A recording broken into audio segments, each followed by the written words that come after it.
कहानी की शुरुआत में हम एक कपल बेन और सूजी को देखते हैं जो कि किसी बात को लेकर आपस में झगड़ रहे होते हैं। अब इन दोनों का झगड़ा इतना बढ़ जाता है कि सूजी बेन से ब्रेकअप करके वहां से चली जाती है। अगले दिन बेन अपने कॉलेज जाता है और वहां पर वो सूजी को किसी दूसरे लड़के के साथ देखता है। बेन बताता है कि कल तक तो हम दोनों एक दूसरे के साथ थे और हमेशा साथ में रहने का प्रॉमिस कर रहे थे, पर आज सूजी किसी और के साथ है। कल तक तो वो मुझे किस कर रही थी, पर आज वो किसी और को किस कर रही है। इसके बाद वहां पर बेन का दोस्त शॉन आता है और उसे कहता है कि तुझे किसी सुंदर लड़की को पटाना चाहिए ताकि सूजी जब भी तुम दोनों को साथ में देखे तो उसे जलन महसूस हो। लेकिन बेन शॉन को कहता है कि अब वो इस हालत में नहीं है कि वो किसी और के साथ रिलेशनशिप में आ सके। इसके बाद बेन अपनी आर्ट क्लास में जाता है और वहां पर भी वो सिर्फ सूजी की ही पेंटिंग बनाता है। बेन को सूजी की बहुत याद आ रही थी, इसलिए एक रात को वो सूजी को फोन भी करता है और उससे पूछता है कि क्या हम दोनों फिर से साथ में हो सकते हैं। पर सूजी बेन को मना कर देती है और कहती है कि अब मैं किसी और के साथ हूँ। अब इसके बाद से ही बेन बहुत ज्यादा उदास रहने लगता है और वो बस दिन रात सूजी के बारे में ही सोचने लगता है, जिसके चलते बेन को नींद आना भी बंद हो जाती है। वो सोने की बहुत कोशिश करता है पर सो नहीं पाता,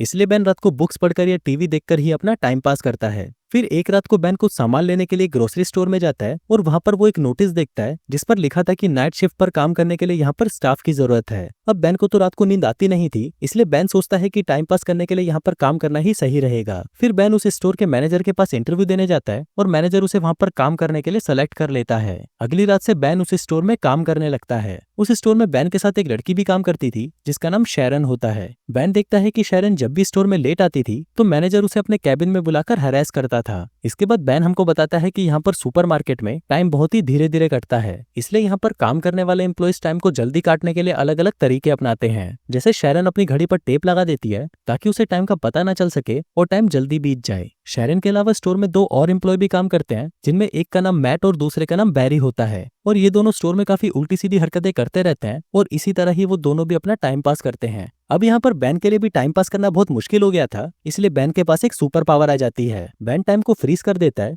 जिसके बाद वो सुपरमार्केट में आई सारी सुंदर लड़कियों के कपड़े उतारता है और उनकी ड्राइंग बनाने लगता है। बेन बताता है कि उसे दुनिया में सबसे ज्यादा सुंदर क्रिएशन लड़कियां ही लगती हैं, इसलिए वो सिर्फ लड़कियों की ही ड्राइंग बनाता है। अब बेन ऐसे ही लड़कियों की ड्राइंग बनाकर अपना टाइम पास करता था और जब बेन टाइम को वापस नॉर्मल करता तो बहुत सारा टाइम बीत जाता था और इसी वजह से बेन को स्टोर में ज्यादा काम भी नहीं करना पड़ता था। अब ऐसे ही कुछ दिन बीत जाते हैं और फिर एक दिन जब बेन काम पर आता है तो वहाँ शैरन भी उसके पास आती है। फिर बेन अपने लॉकर में से एक सैंडविच निकालता है तो उसे देखकर शैरन कहती है कि उसे बहुत भूख लग रही है, तो क्या वो ये सैंडविच खा सकती है। अब बेन उसे हाँ बोल देता है और शैरन को वो सैंडविच खिला देता है। शैरन जब वो सैंडविच खा रही थी तो बेन उसे देख रहा होता है और बेन के मन में शैरन के लिए फीलिंग्स जागने लगती है। इसके बाद बेन स्टोर में आता है तो वहां पर उसे बैरी और मैट मिलते हैं। फिर वहां पर मैट बेन को कहता है कि आज रात को वो शैरन के साथ मूवी देखने जा रहा है, जिसके बाद वो शैरन के साथ इंटीमेट होगा। अब ये सुनकर बेन को बहुत बुरा लगता है और वो सोचता है कि जब भी वो किसी लड़की को पसंद करता है तो वो लड़की उसे छोड़कर चली जाती है। बेन बताता है कि जब वो छोटा था तो वो एक लड़की को पसंद करता था, पर वो उसे कभी भी अपने दिल की बात नहीं बता पाता था। एक दिन उस लड़की का हाथ टूट गया और उस पर प्लास्टर चढ़ गया। फिर जब वो प्लास्टर उतारा गया तो उस लड़की के हाथ पर बहुत सारे बाल आ गए। अब ये देखकर स्कूल के सभी लड़के उसे चिढ़ाने लगे। फिर एक दिन बेन उस लड़की के पास आता है और उसे कहता है कि तुम जैसी भी हो मुझे बहुत ही सुंदर लगती हो, क्या तुम मेरी गर्लफ्रेंड बनोगी। अब ये सुनकर वो लड़की खुश हो जाती है और उसे हाँ कर देती है। इसके बाद वो लड़की बेन को स्कूल के पीछे ले जाती है और उसे किस करने की कोशिश करती है, पर बेन उसे किस नहीं करता और उठकर वहां से चला जाता है। बेन उस लड़की को कहता है कि कल सेम टाइम पर इसी जगह पर आना, जिसके बाद हम दोनों किस करेंगे। अब अगले दिन बेन उसी टाइम पर स्कूल के पीछे आ जाता है, पर वो देखता है कि वो लड़की तो वहां पर नहीं आती। जिसके बाद अगले दिन उसे स्कूल में पता चलता है कि वो लड़की ने स्कूल छोड़ दिया है और वो हमेशा के लिए अंटार्कटिका शिफ्ट हो गई है। इसके बाद हम स्टोर मैनेजर को देखते हैं जो कि बेन और बाकी के एम्प्लॉइज को अपने पास बुलाता है और कहता है कि कल हमारा एक फुटबॉल मैच है। फिर अगली शाम सभी लोग मैच खेलने के लिए जाते हैं, लेकिन यहाँ पर बेन और उसकी टीम सही से मैच नहीं खेल पाते क्योंकि वहां पर किसी को भी फुटबॉल खेलना नहीं आता था। अब बेन गेम से बहुत ज्यादा बोर हो चुका था, इसलिए वो टाइम को फ्रीज कर देता है। फिर बेन अंदर जाता है और वहां पर देखता है कि सभी लोग फ्रीज हो चुके हैं, लेकिन तभी वो देखता है कि वहां पर एक आदमी अभी भी हिल रहा होता है। फिर बेन जब उस आदमी के पास जाता है तो वो आदमी वहां से भाग जाता है। अब ये देखकर बेन को पता चलता है कि ये सुपर पावर सिर्फ बेन के पास नहीं बल्कि और भी लोगों के पास है।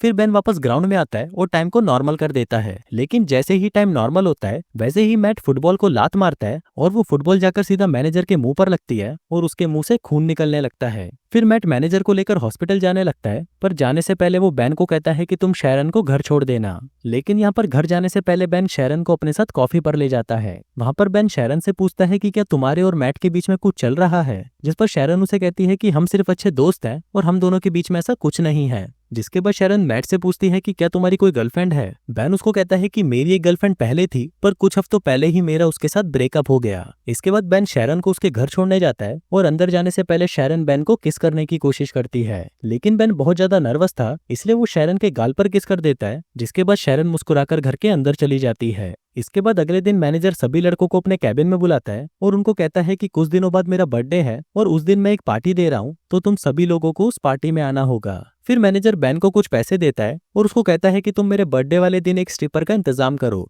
इसके बाद बैन अपने दोस्त शॉन के पास आता है और उसे कहता है कि कुछ दिनों बाद उसके बॉस का बर्थडे है, तो उसे अपने बर्थडे पार्टी पर एक स्ट्रिपर चाहिए। अब शॉन बैन को एक बार में ले जाता है और उसे वहां पर एक स्ट्रिपर से मिलाता है, लेकिन वो उन दोनों से कहती है कि उसके पास तो बिल्कुल भी टाइम नहीं है, लेकिन उसकी एक दोस्त है जो हाल फिलहाल में फ्री है, इसलिए वो बर्थडे पार्टी वाले दिन उसे भेज देगी। फिर अगले दिन बैन स्टोर में वापस टाइम को फ्रीज कर देता है, लेकिन इस बार वो सिर्फ शैरन की ही पेंटिंग बनाता है। फिर कुछ देर बाद शैरन बैन के पास आती है और उसे कहती है कि क्या तुम मेरे साथ मैनेजर की पार्टी में चलोगे। बैन उसे हाँ बोल देता है, जिसके बाद शैरन बैन को किस करती है और वहां से चली जाती है। अब जब से शैरन ने बैन को किस किया था, उसके बाद से ही बैन को रात में बहुत अच्छी नींद आने लगती है। फिर अगले दिन मैट और बैरी बैन को फोन करके उसके साथ एक प्रैंक करते हैं। मैट बैन को कहता है कि वो एक आर्ट गैलरी से बोल रहा है और उसे बैन की ड्राइंग्स बहुत ज्यादा पसंद आई है, इसलिए वो कल बैन से मिलना चाहता है। अभी सुनकर बैन बहुत ज्यादा खुश हो जाता है, जिसके बाद वो शैरन को लेने उसके घर जाता है और फिर वो दोनों साथ में मैनेजर की पार्टी में जाते हैं। वहीं पार्टी में बैन को उसकी एक्स गर्लफ्रेंड सूजी भी मिलती है।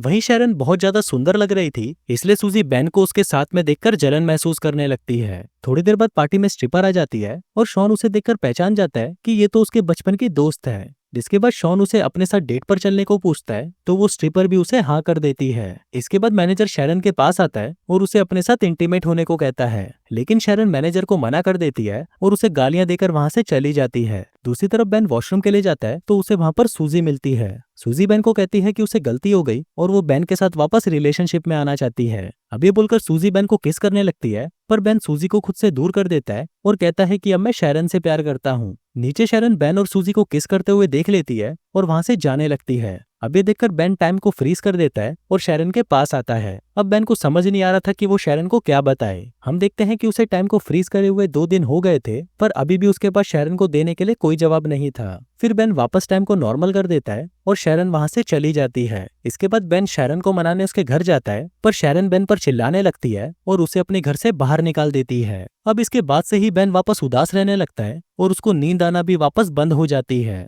कुछ दिनों बाद बैन उसी आर्ट गैलरी में जाता है जहां से उसे कॉल आया था। फिर वो मैनेजर को कहता है कि आपने मुझे यहाँ पर मेरी पेंटिंग्स देखने को बुलाया था। अभी सुनकर मैनेजर कहता है कि मैंने तो तुमको कोई कॉल नहीं किया, और तब बैन को समझ आता है कि उस दिन फोन पर मैट था और वो उसके साथ मजाक कर रहा था। फिर बैन उस मैनेजर को सॉरी बोलकर वहां से जाने लगता है, पर वो मैनेजर बैन को कहता है कि जाने से पहले मुझे तुम्हारी पेंटिंग्स देखनी है। फिर मैनेजर जब उन पेंटिंग्स को देखता है तो वो उसे बहुत ज्यादा पसंद आती हैं। फिर मैनेजर बैन को कहता है कि कल तुम मुझसे अपॉइंटमेंट लेकर मिलना, हम तुम्हारी इन पेंटिंग्स की एग्जीबिशन लगाना चाहते हैं।